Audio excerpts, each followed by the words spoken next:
Hey YouTube, welcome to Johnny Broomhead's Offset Guitar Channel.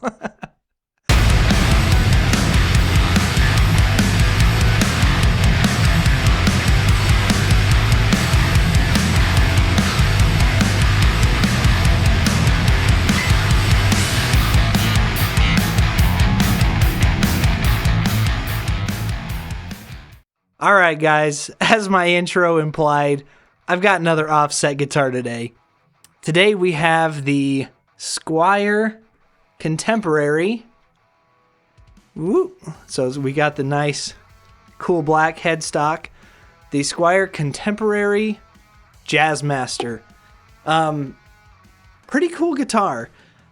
Before we get into it, we're going to go ahead. I'm just going to start us off strong with the demo.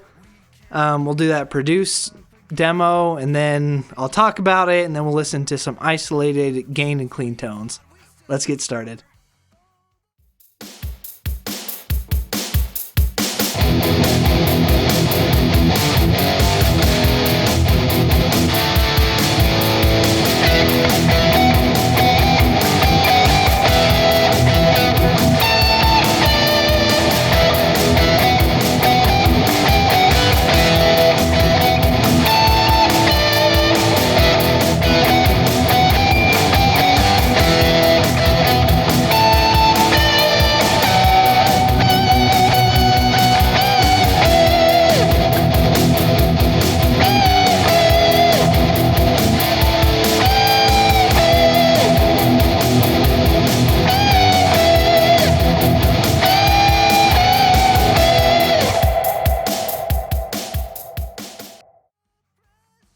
Okay, so this guitar, if I were going to say my pros and cons, pros, it's beautiful. It's shell pearl pink.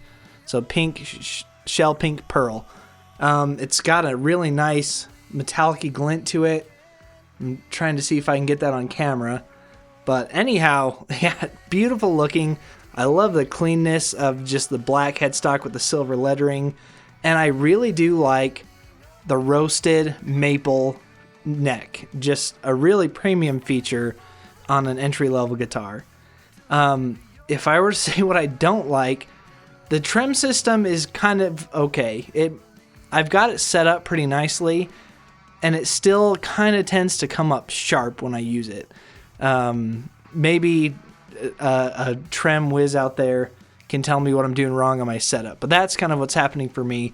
The other thing is these pickups. They are Squier, I believe, branded pickups, and they're just not very good.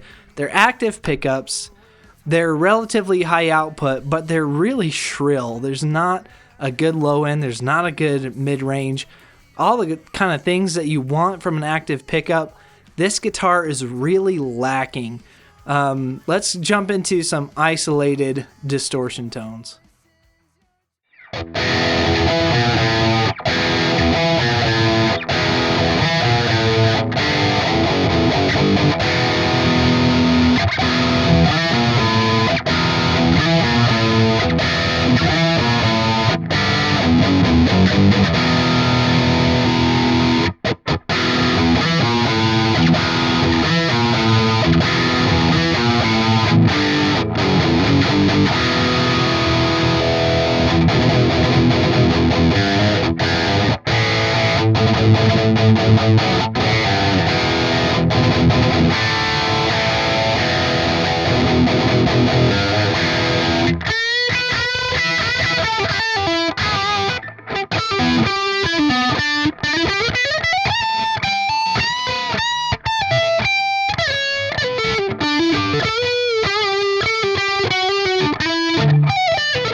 Okay, so one difference I'll call out for this demo is that I am using the Fortin NTS plugin for the distortion tones instead of miking an amp.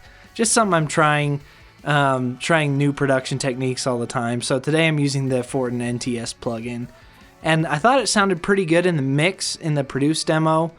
Didn't really love any of the isolated sounds from it. So I'm using the Ampire amp sim for the clean tones. We can listen to those now.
Okay, again, you don't really get a spankiness, you don't get a sparkly glitteriness.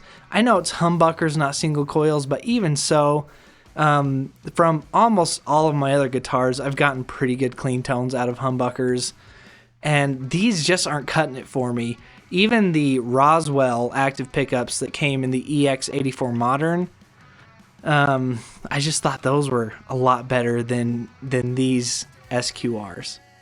All right. So here's my final thoughts. This guitar costs around $470 new. I don't think it's worth it. You can pick them up around $300 used. That's probably a good deal if you love the color and if you want a Jazzmaster with a trim. And if you want humbuckers, obviously decent mod platform. For me though, if I were adding an affordable Jazzmaster to my collection, I'd go with the Harley Benton JA60cc. And I have been called a shill. I can assure you, Harley Benton has never compensated me anything, nothing, nada for reviewing their guitars. And they probably don't even know I'm reviewing their guitars because I have such a small channel. The Harley Benton JA60cc impressed me a lot. It sounded decent. It felt amazing. All for like $200. This for $470 is not as good of a guitar. It just isn't.